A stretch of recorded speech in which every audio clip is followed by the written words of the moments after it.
네, 안녕하세요. 지도로 보는 역사 유인입니다. 지도로 보는 역사 이제 40째 편입니다. 꽤 많이 만들어졌죠. 이렇게 제가 그렇게 많은 신경을 안 쓰고 만듭니다. 그러다 보니까 쉽게 이렇게 가니까 어쩌면 좀 어설프기도 하고 또 준비도 좀 덜 돼 있는 건 뭐 눈에 보이시지 않습니까? 이런 거 제대로 하려면 막 세트도 갖추고 해야 되는데 그냥 제가 평상시에 책 보고 글 쓰고 하는 제 방입니다. 침실은 저쪽에 따로 있고요. 그래서 거기서 하다 보니까 좀 어설픈 거 잘 알고 있습니다. 여러분들이 많이 이해해 주시기 바라고 이제 40째 편이고 말씀드렸다시피 50편이 차면 그때부터 제가 아는 분들한테 뭐 페이스북이라든지 또는 동문들이라든지 이런 분들한테 광고를 해서 이제 사람들이 많이 들어올 수 있도록 할 겁니다. 그래도 꾸준하게 이렇게 봐주셔서 감사하고요. 자, 40째 편에서는 말씀드렸다시피 지금 이미 이제 3편 정도를 우리나라 사람이 외국으로 간 얘기를 하고 있는데 이번에는 같은 얘기입니다만은 조금 다른 주제입니다. 영친왕 아시죠? 예, 그리고 의친왕도 아실 겁니다. 그래서 영친왕과 의친왕 중에서 먼저 이제 지금 조선 왕조의 적통은 영친왕 쪽으로 넘어갔습니다. 그런데 나이도 있고 하니까 뭐 의친왕부터 먼저 얘기를 하도록 하죠. 의친왕 같은 경우에는 그 당시 조선에서는 그리고 황족들 중에서는 상당히 국제 통의 의미를 가졌던 사람입니다. 그래서 의친왕은 또 해방 이후에도 살아남았습니다. 그래서 6.25 전쟁도 직접 겪었고, 왜냐하면 피난을 이제 못 가는 바람에 6.25 전쟁 때 서울에 있었어요. 예, 직접 겪었고 의친왕이. 그리고 인생 자체가 상당히 드라마틱하고 한 그런 사람입니다. 그리고 조금 뭐라 그럴까요? 뭐 어떤 사람은 이제 호색이 어떻고 얘기를 하는데 뭐 어쨌든 간에 자식도 아주 많습니다. 그래서 인정받은 자식만 21명인가 그렇습니다.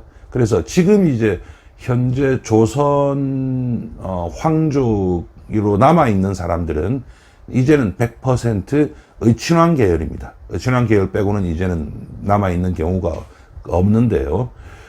의친왕은 원래 미국에 유학을 갔었습니다. 그리고 나서 나중에 이제 유럽 쪽으로 그 당시에 사신이라는 표현은 그렇고 사절로 가려고 하다가 그거는 무산되었고 또 나중에 1919년에 3.1운동이 일어나고 나서 일종의 망명을 시도를 했었어요. 그러다가 거의 다 성공을 하다가 마지막에 이제 이것이 수포로 돌아갔는데 그 당시 얘기 그러다 보니까 또 뜬금없이 아일랜드라는 나라 이름도 나옵니다.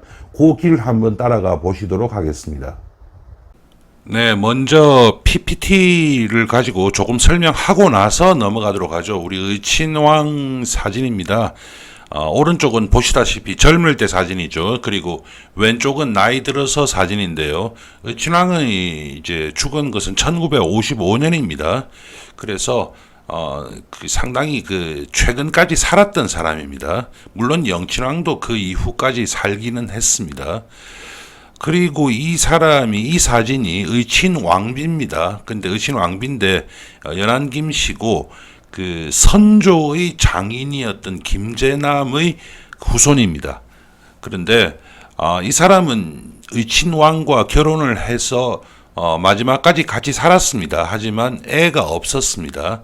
그렇지만 의친왕이 여러 군데서 애를 많이 낳았어요. 그런데 그 애들을 아주 잘 자기 자식같이 보살폈고 게다가 의친왕의 뭐라 그럴까요? 첩이라고 해야 될까요? 사실 그때 이미 우리나라에는 이제 첩실 제도는 없어지고 나서인데 의친왕이 이제 집 밖에서 만났던 여자들도 잘 거뒀고 뭐라 그럴까요? 서열도 잘 정리를 했다 해서 상당히 좋은 평가를 받고 있는 사람입니다. 나중에 의친왕이 이제 죽고 나서 의친 왕비는 김수덕이라는 이름인데요. 이 사람은 천주교에 기일을 해서 나이가 이렇게 많이 들어서 영세를 받았던 그런 사진이고요. 오른쪽 사진이 이제 칠궁이라고 해가지고 조선사에서 왕을 낳은 후궁들을 모셔놓은 그 일종의 사당 비슷한 곳이 있습니다. 70인데 나중에 이제 한 명은 삭탈이 되긴 했습니다만은 여기에서 마지막까지 살다가 1960년대에 죽었습니다. 그래서 이 의친 왕비의 모습이고요. 그 다음에 의친왕에 대해서는 상당히 많은 자료가 있습니다. 그 이유가 의친왕의 딸 중에 여기 이혜경이라고 하는 사람이 있습니다. 당연히 이제 이시죠. 그래서 이혜경이라고 하는 사람이 나중에 이제 미국에 가가지고 어떤 도서관의 사서로 일을 하게 됩니다. 그러면서 의친왕에 관련해서 남아있는 기록들에 상당히 접근이 가능했던 것이고, 그러다 보니까 의친왕에 관해서 기록을 많이 남겼습니다. 그래서 우리가 의친왕에 대해서는 상당히 정확하게 알 수가 있는 것입니다. 실제로 의친왕은 자손이 아주 많았습니다. 지금 이 그 사진이 어떤 사진이냐면 의친왕이 죽고 나서 일정 기간이 지나고 나서 의친왕의 묘를 이장을 합니다. 그래서 이장을 하고 나서, 그러니까 의친왕이 죽고 나서 묻었는데 그때는 1955년이니까 좀 뭐랄까요, 정신없이 묻었겠죠. 그리고 나서 나중에 왕비가 돌아가시고 나서 의친 왕비가 돌아가시고 나서 합장을 했습니다. 합장이 끝나고 나서 의친왕의 자식들 중 일부입니다. 모두가 아닙니다. 일부가 이렇게 릉 앞에서 사진을 찍은 기념 사진입니다. 지금 이렇게 보이는 것만 해도 많은데 의친왕의 그 자손으로 인정받은 것만 21명이라고 해요. 상당히 아주 뭐라 그럴까요? 그 다양한 형태의 여성 관계를 가졌던 사람이었던 것 같습니다. 의친왕은 제일 처음에 그 미국으로 유학을 갔습니다. 이게 오하이오 웨슬리안 유니버시티라고 하는 곳인데요. 미국에 웨슬리라는 이름을 가진 대학은 많습니다. 왜냐하면 웨슬리라고 하는 사람이 미국 그 감리교를 가져온 사람이고, 미국에. 그래서 이곳저곳에 이제 웨슬리 대학들이 있습니다. 그 중에서 오하이오에 있는 이 웨슬리 대학에서 공부를 했습니다. 그리고 그 이후에 신왕은 미국에 제법 오래 있었습니다. 그리고 그 도중에 당시 미국에 유학을 와 있던 한국인들, 조선인들이죠. 조선인들과 상당히 교류가 많았던 것으로 기록되고 있습니다. 그럼 이제 지도 보시면서 한번 얘기 또 조금 더 이어가 보죠. 네, 의친왕의 집이 어디냐라고 하면 그건 얘기가 아주 간단합니다. 누구나 잘 알고 있습니다. 지금 관운동 196번지인데 그 이후에 이제 필지가 잘라졌어요. 그래서 이제 지금은 정확하게는 여기 보면 나오는 종로구 관운동 196-3번지라고 나와 있습니다. 제일 가까운 전철역이 탑골공원 종로 3가역이네요. 이 지금 보면 아주 가까운 곳에 우리가 이제 종묘가 있는 것이 눈에 보이실 것입니다. 그리고 탑골공원은 이제 여기에 있는 것은 아니고 여기에 있습니다. 탑골공원. 여기 탑골공원인데요. 탑이 있으니까 그렇겠죠. 그러니까 이제 조선의 정궁은 물론 여기 광화문에 있는 경복궁입니다. 그런데 실제로 나중에 그 순종 임금도 주로 이 창덕궁에 많이 살았습니다. 그래서 거기서 아주 가까운 곳이고, 또 자기의 할아버지죠. 의친왕이 고종의 아들이고 고종의 아버지가 흥선 대원군이지 않습니까? 대원군의 사저였던 운현궁도 아주 걸어서 얼마 되지 않는 아주 가까운 거리에 있다는 것을 아실 수 있는데요. 지금 여기를 이제 한번 보시죠. 어떻게 되어 있는지 하면 여기에 의친왕 이강 저택터라고 되어 있습니다. 터라고 하는 말은 무슨 말이냐 하면은 이제는 터만 남아있지 그 당시의 건물은 남아있지 않다라는 것이죠. 그래서 주변에 이제 가가지고 물어보면은 그 동네 사람들은 다 압니다. 이 집이다 하고 아는데, 지금 여기 이제 요게 잘라져 있고 여기 잘라져 있는데 실질적으로 그 당시에는 요거 전체였습니다. 요 전체가 의친왕의 사저였는데요. 여기 거리 뷰 한번 볼까요? 예, 여기 보면은 요 정도에서 한번 보죠, 우리. 네, 이 인사동 길입니다. 아주 전형적인 인사동 길이 이렇게 쭉 이어지고 있는데, 여기에 이렇게 보면 조그만 골목이 있어요. 옆에 가보면은 상고제라고 하는 곳이 있고, 요 골목으로 이렇게 들어가야 됩니다. 그러면 지금 보면 뭔가 공사를 하고 있다는 것이 보이시죠? 어떤 공사인지는 모르겠습니다. 웬만하면은 나중에 의친왕의 흔적을 조금 볼 수 있는 공사였으면 좋겠습니다. 이런 곳에 이제 살았다는 거죠. 그래서, 예. 그래서 서울시의 아주 중심부입니다. 여기에서 살았고, 그리고 상당히 그 영친왕, 뒤에 영친왕에 대해서도 제가 얘기를 할 건데, 영친왕보다는 아주 뭐라 그럴까요? 좀 활달했던 사람이었던 것 같습니다. 어머니는 이제 귀인 장씨라고 해가지고, 원래 민비를 모시던, 궁녀였죠. 그러다가, 고종이 가까이 했고 또 민비가 기분이 나빠서 쫓아냈습니다. 그리고 나서 얼마 안 있다가 죽었어요. 그러다가 나서 나중에 이제 대한제국이 성립을 하면서 의친왕이 왕호를 받고, 왜냐하면 이제 고종은 황제가 됐으니까 아들들은 왕이 돼야 될 거 아니겠습니까? 그래서 왕호를 받게 되고, 그러면서 어머니도 추정을 했습니다. 이제 그러한 얘기가 되겠습니다. 그리고 나서 이제 구글 지도로 한번 옮겨 보도록 하죠.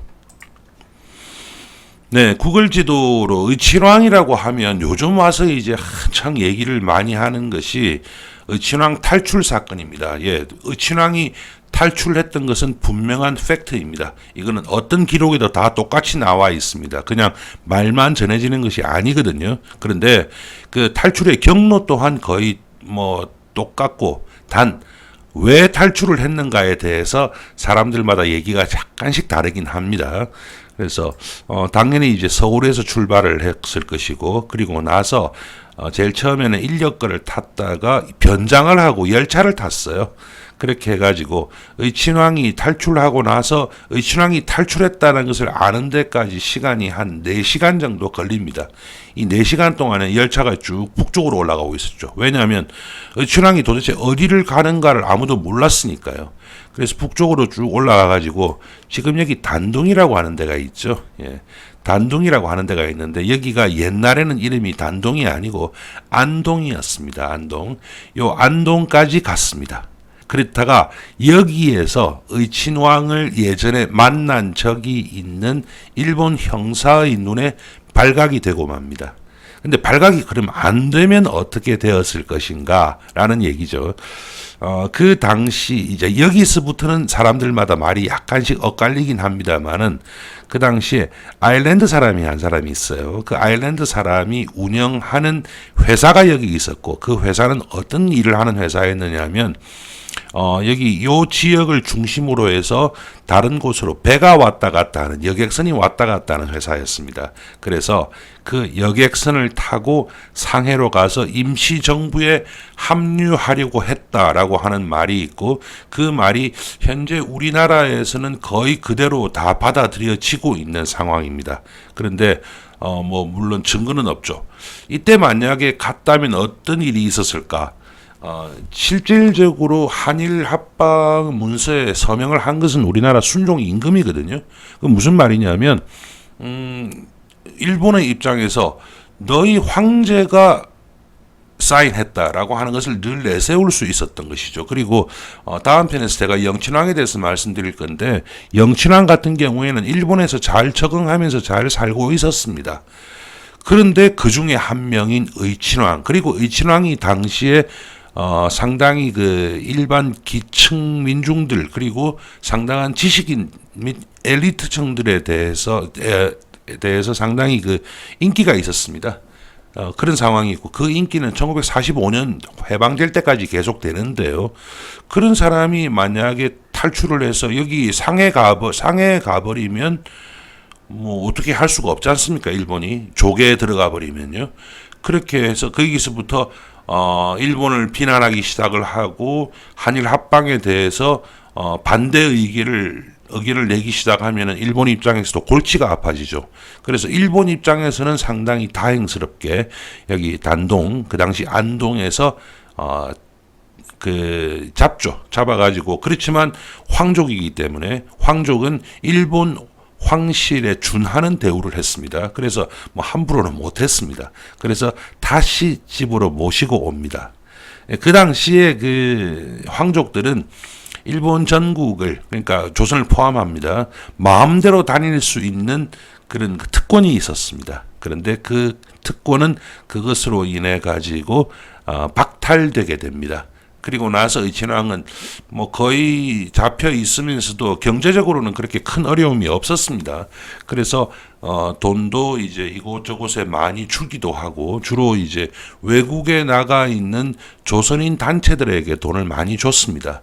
그렇게 살아가다가 1945년에 전쟁이 끝나고 47년에 이제 모든 법 체계가 만들어지면서 그동안 누려왔던 특권을 다 상실하게 되죠. 예, 그렇게 하다가 6.25 때 피난도 못 가고 서울에서 고생을 했습니다. 그러다가 나중에 이제 안동별궁이라고 해가지고, 안동, 우리가 경상북도 안동이 아니고 지금 그 풍문여고 있는 데입니다. 안동별궁이라고 하는 데서 쓸쓸하게 이제 죽어갔습니다. 그것이 의친왕과 관련한 얘기였습니다. 네, 의친왕이 망명에 성공했다면 어떻게 되었을까? 참 말하기 어렵습니다. 그 역사라고 하는 것이 그 가정이 좀 의미가 없지 않습니까? 그래서 자기가 생각하는 대로, 자기가 바라는 대로 믿는 것이 별 의미가 없어요. 예, 그래서 막 그냥 결과만 보고 얘기를 하는 건데, 친왕이 그러면 그 당시에 망명에 성공을 했더라면 우리나라 독립운동이 어떠했을 것인가에 대해서 사람들은 상당히 희망 섞인 얘기들을 많이 합니다. 그런데 개인적으로는 거기에 대해서는 그다지 저는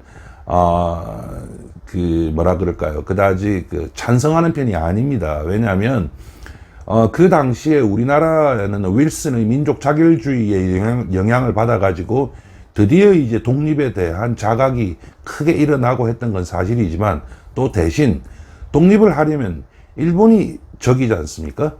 그 당시 일본이 너무 셌던 측면도 있고, 또 거기다가 세계 정세가 일본을 밀어주고 있었습니다. 그래서 친왕이 이제 그렇게 했다고 해서 바로 무슨 큰 변화가 일어나지는 않았을 거예요. 하지만 친왕에 대해서 또 우리가 생각하지 못했던 이런 부분들이 있었구나라고 하는 것을 생각해 보는 시간이 되었으면 합니다. 오늘 준비한 거 여기까지고요. 다음 편에서 또 비슷하지만 다른 주제로 뵙겠습니다. 감사합니다.